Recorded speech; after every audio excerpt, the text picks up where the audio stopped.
आप सभी बच्चों को मेरा नमस्कार और सिग्मा गुरुकुल पर आप सभी का एक बार फिर से बहुत बहुत स्वागत है। और बच्चों 4 साल से जिन वैकेंसीज का बहुत सारे बच्चे वेट कर रहे थे, DSSB असिस्टेंट टीचर यानी कि प्राइमरी टीचर की वैकेंसी, प्राथमिक शिक्षक की वैकेंसी बच्चों आ चुकी है और 1180 वैकेंसी आई है। तो ये तो नहीं बोलेंगे कि बहुत ज़्यादा वैकेंसी है, लेकिन ठीक ठाक वैकेंसी है। जो बच्चे अच्छी तैयारी कर रहे हैं या अब करेंगे तो भगवान ज़रूर उनको इसमें सफलता देगा। तो चलो, बहुत सारे लोग इस पर ऑलरेडी वीडियो बना चुके हैं, लेकिन बच्चों मेरी आदत यह है कि मैं जल्दबाजी में कोई काम नहीं करता। पहले हर चीज़ को ढंग से हम लोग पढ़ते हैं, एनालाइज करते हैं, ताकि जब हम कोई बात बच्चों को बताएं तो एक भी पॉइंट छूट ना जाए। तो कोशिश करूंगा कि एक एक पॉइंट जो बच्चे को पता होना चाहिए वो सारी चीज़ आपको बहुत ही तरीके से, आराम से और एकदम डिटेल में बताऊंगा। तो बच्चों ध्यान से सुनना। वैकेंसी निकलने से लेके और सिलेक्शन तक की सारी बातें मैं डिस्कस करूंगा और बहुत ही कम समय आपका लूंगा। तो बच्चों ध्यान से सारी बातों को समझना, देखना, और फिर भी आपका कोई डाउट रह जाता है तो आप लोग मुझे कमेंट बॉक्स में लिखना, तो मैं बताऊंगा। तो चलिए सबसे पहले शुरुआत करते हैं। जैसा कि आपको यहां देख पा रहे हो, नोटिफिकेशन आपका आ चुका है, 1180 वैकेंसी है। और अब इसमें हम एक एक चीज पर बात करते हैं। देखिए, सबसे पहले तो बच्चों आ जाते हैं नंबर ऑफ वैकेंसीज, जो कि जनरल कैटेगरी के लिए 502 वैकेंसीज हैं, ओबीसी कैटेगरी में 306, उसके बाद एससी में 166, फिर 69, एसटी में और ईडब्ल्यूएस में 137, पीडब्ल्यूडी में पीडब्ल्यूबीडी में 61। तो टोटल बच्चों कितनी वैकेंसी है? 1180 वैकेंसी है, जो कि कम नहीं है, बहुत ज्यादा भी नहीं कह सकते। उम्मीद की जा रही थी कि 2000 से 3000 वैकेंसी आएंगी, तो उस हिसाब से मुझे ऐसा लगता है कि थोड़ी कम वैकेंसी निकाली। पर चलिए, कुछ ना कुछ तो निकला। एटलीस्ट बच्चों को एक लक्ष्य तो मिला, कोई ना कोई एम मिला कि जो बच्चे पढ़ने में और मेहनती है उनके लिए इतनी वैकेंसी भी कम नहीं है। ठीक है, तो पहली बात तो बच्चों तैयारी शुरू कर दीजिए।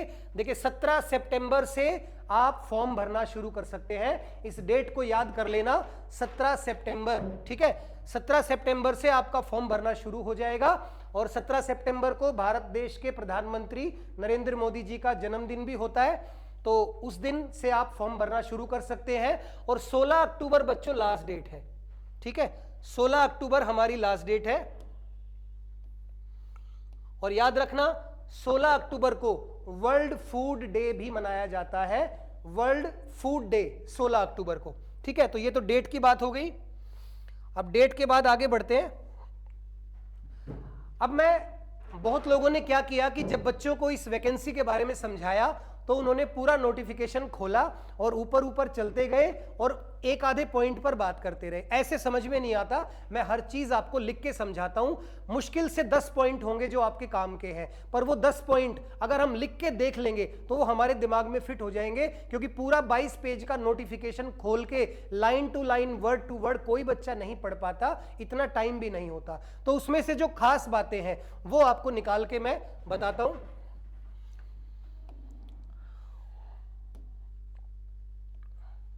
देखिए, सबसे पहले आपकी जो अभी मैंने बात की ओपनिंग डेट,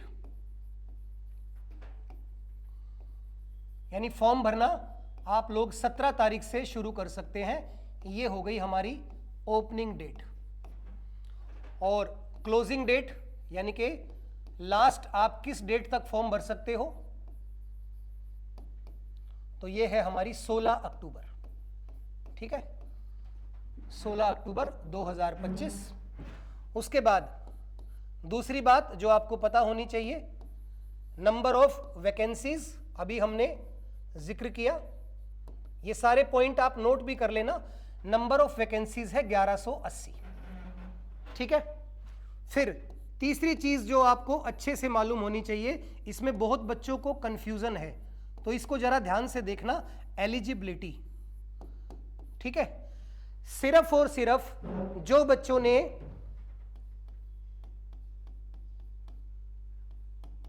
डीएलएड, कहीं कहीं इसको जेबीटी बोला जाता है या इसको बीटीसी कहा जाता है, ये जिन बच्चों ने, और हाँ एक चीज और है इसमें, बीएलएड,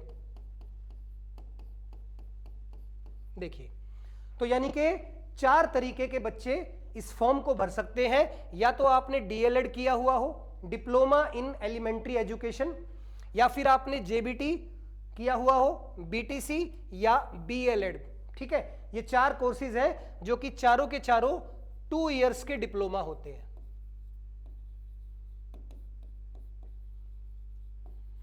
और सबसे खास बात क्या है जिसपे बहुत बच्चों को लेके कंफ्यूजन है, BEd candidates are not eligible. BEd candidate इस फॉर्म को नहीं भर सकते। कोई भी बीएड कैंडिडेट ये ना सोचे कि सर मैंने बीएड कर रखी है और सीटेट मेरा पास है। बहुत ऐसे बच्चे हैं जिन्होंने बीएड के साथ साथ सीटेट का पेपर 1 और पेपर 2 दोनों क्वालिफाई किए हुए हैं, तो तब भी पेपर 1 अगर आपका क्वालिफाई भी है तब भी बीएड वाला बच्चा इस फॉर्म को नहीं भर सकता।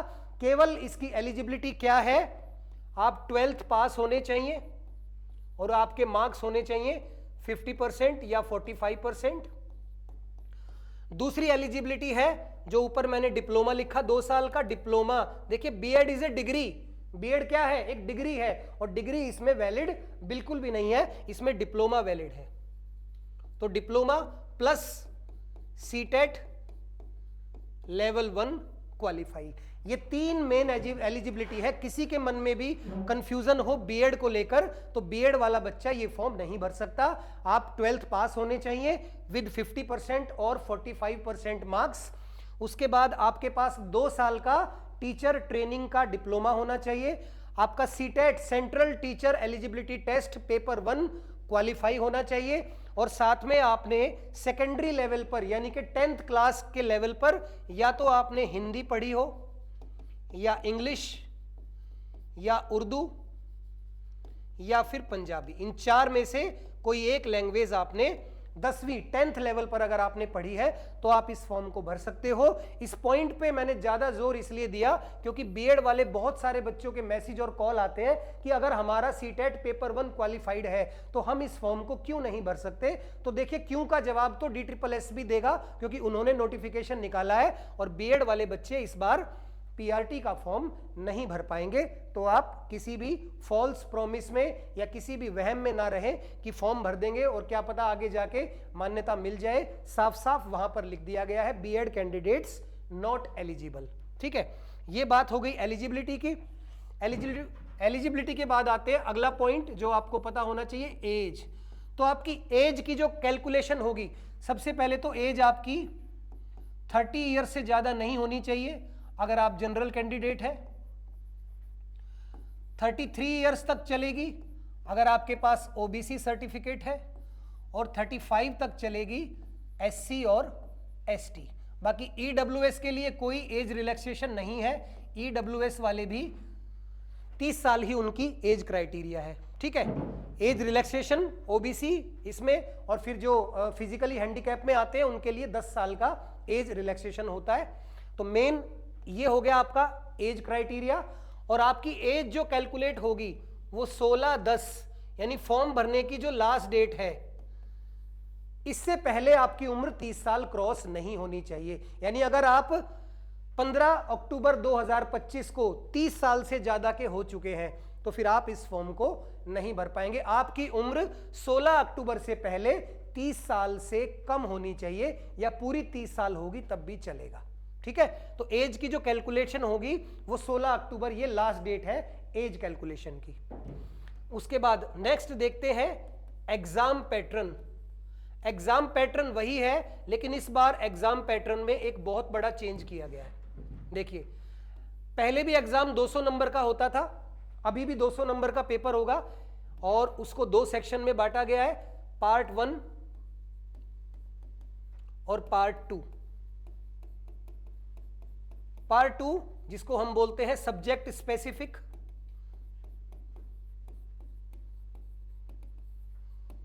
जिसमें ज्यादातर चाइल्ड साइकोलॉजी या टीचिंग मेथडोलॉजी पूछी जाती है, चाइल्ड साइकोलॉजी या फिर टीचिंग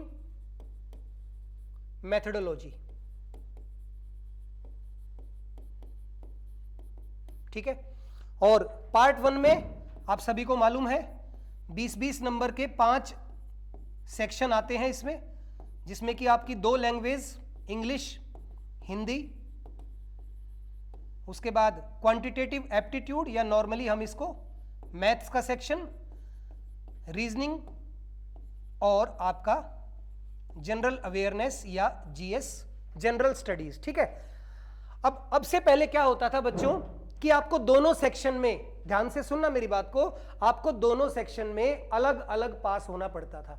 यानी आपको यहां पर 40% मार्क्स लाना जरूरी था और आपको इस सेक्शन में भी मिनिमम 40% मार्क्स लाना जरूरी था जनरल कैंडिडेट के लिए। बाकी कैटेगरी के वाइज इसमें 35% ओबीसी के लिए और 30% एससी एसटी के लिए। ये मिनिमम मार्क्स की आपको, जैसे ये सेक्शन आपका 100 नंबर का है और ये सेक्शन भी आपका 100 मार्क्स का है, तो आपको 40 नंबर यहां कम से कम लाने जरूरी थे और यहां भी 40 नंबर कम से कम लाने जरूरी थे। लेकिन इस बार एक चेंज किया गया है, आपको इस सेक्शन में 40% मार्क्स नहीं लेके आने। वो बात अलग है कि मेरिट इतनी हाई जाती है कि आपको यहां भी नंबर स्कोर करने पड़ेंगे, बट 1% मान लो कि मेरिट गई 130 पे, मान लीजिए जनरल की मेरिट 130 नंबर पे जाती है, ठीक है, और कोई बच्चा इस सेक्शन में 100 में से 95 मार्क्स ले आता है, तो फिर उसको इसमें 40 नंबर का क्राइटेरिया फुलफिल करने की जरूरत नहीं है। अगर वो 95 में 35 मार्क्स भी ले आएगा तो उसका सिलेक्शन हो जाएगा। यानी इस बार एग्जाम पैटर्न वही रखा गया है, लेकिन जो सिलेक्शन क्राइटेरिया है उसमें पार्ट 1 में मिनिमम क्वालिफाइंग स्कोर करना आपके लिए मैंडेटरी नहीं है। अगर आप नहीं भी करते हैं और इधर बहुत ज्यादा स्कोर कर लेते हैं तो भी आप सिलेक्शन ले सकते हो। तो ध्यान रखना, पार्ट 2 में आपको मिनिमम 40% जनरल बच्चे के लिए, 35% ओबीसी कैंडिडेट के लिए और 30% एससी एसटी कैंडिडेट्स के लिए लाना मैंडेटरी है, लेकिन इस सेक्शन में मैंडेटरी नहीं है। ये एक बड़ा चेंज इस बार किया गया है, ठीक है। और उसके बाद सिलेबस तो वही है जो सिलेबस हमेशा से चला आ रहा है, तो सिलेबस हम लोग डिस्कस नहीं करेंगे। उसके बाद ये पे लेवल 6 की जॉब है जो कि गजेटेड पोस्ट नहीं है, it is a non gazetted post. 4200 का आपका ग्रेड पे होगा। देखो ये ग्रेड पे डिटेल में समझाना यहां पॉसिबल नहीं है, पर लगभग अगर 8th पे कमीशन लग जाएगा, मैं बात कर रहा हूं अभी की नहीं बच्चों, जब तक आपकी ज्वाइनिंग होगी तो 8वां पे कमीशन लग चुका होगा और 8th पे कमीशन के अकॉर्डिंग आपकी सैलरी लगभग 70K के आसपास जाएगी, ठीक है, 60 से 70K जाएगी मैक्सिमम, हम लोग मान के चलते हैं। तो अच्छी खासी सैलरी है, एक अच्छी जॉब है, इसको नॉन गेजेटेड है, 4200 का ग्रेड पे है और सैलरी भी आपकी अच्छी खासी हो जाएगी। तो पूरी जोश के साथ आपको तैयारी में लग जाना चाहिए, क्योंकि अगर आपको आधा दिन पढ़ा के, आधे दिन से भी कम 5 या 6 घंटे जॉब करके, और वो भी एक अच्छी जॉब जिसकी रिस्पेक्ट करते हैं लोग, टीचर, आप अच्छा खासा अर्न भी कर सकते हैं और आप अच्छा खासा टाइम अपना बचा भी सकते हैं, जिसमें आप और कोई प्रोडक्टिव काम कर सकते हैं। तो अच्छी जॉब है आपको। मैं तो कहूंगा जिनका जेबीटी और सीटेट क्लियर है उनको अब बाकी सारे एग्जाम्स को छोड़कर कुछ टाइम के लिए प्राइमरी टीचर की तैयारी करनी चाहिए। और बच्चों एक और बात,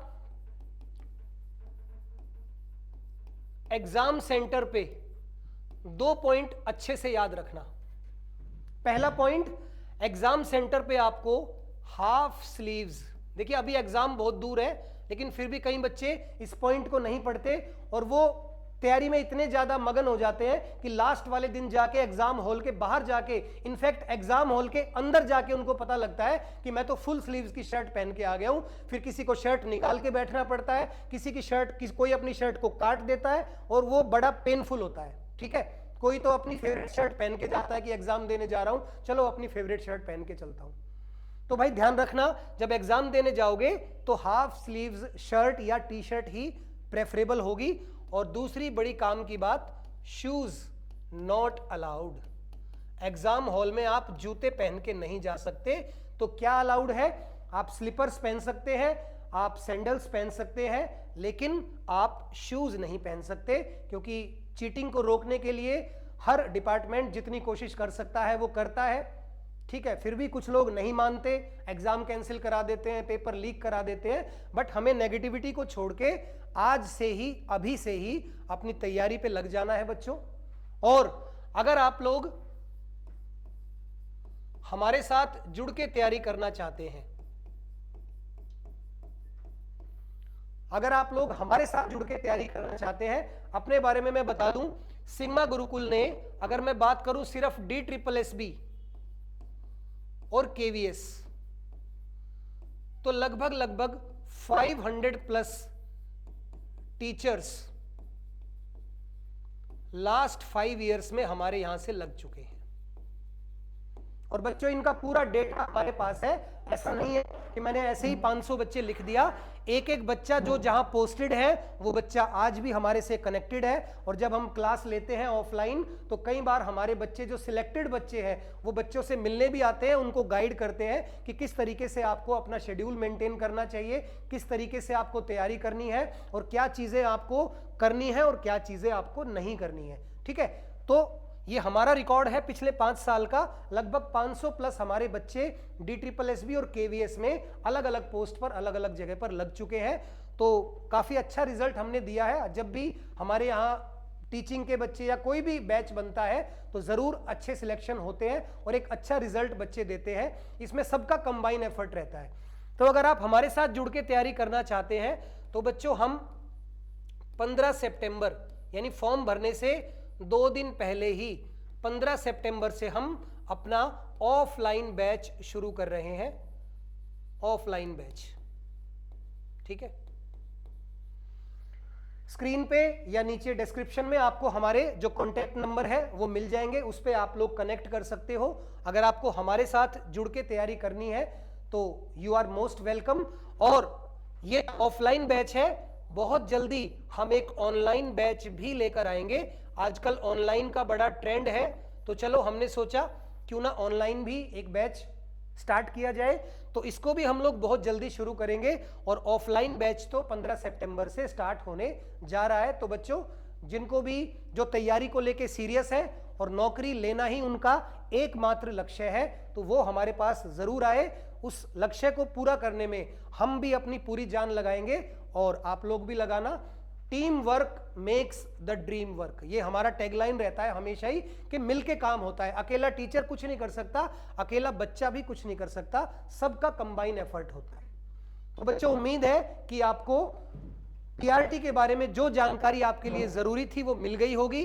जैसे कि कब फॉर्म निकलेगा, कब आपको फॉर्म खत्म होगा डेट, उसके बाद वैकेंसी कितनी है, एज क्राइटेरिया क्या है, एजुकेशन क्वालिफिकेशन क्या है, उसके बाद एग्जाम पैटर्न क्या है, कितने मार्क्स स्कोर करना जरूरी है और एग्जाम हॉल में जाने से पहले आपको किन खास बातों का ध्यान रखना है, वो सब बातें मैंने आपको एक एक यहां पर लिखकर बताई हैं। फिर भी अगर आपको लगे कि कोई डाउट आपके मन में रह गया है तो आप मुझसे जरूर पूछना, मैं उसका जवाब दूंगा। और हमारे साथ अगर आप लोग जुड़ना चाहते हैं सिग्मा गुरुकुल के साथ तो आप लोगों का हमेशा ही स्वागत है। चलिए, तो आई थिंक सारी आपके जो डाउट है मैं क्लियर कर पाया हूंगा। मिलते हैं अगले वीडियो में एक और अच्छी जानकारी के साथ। तब तक के लिए आप सभी को मेरा नमस्कार और जय हिंद।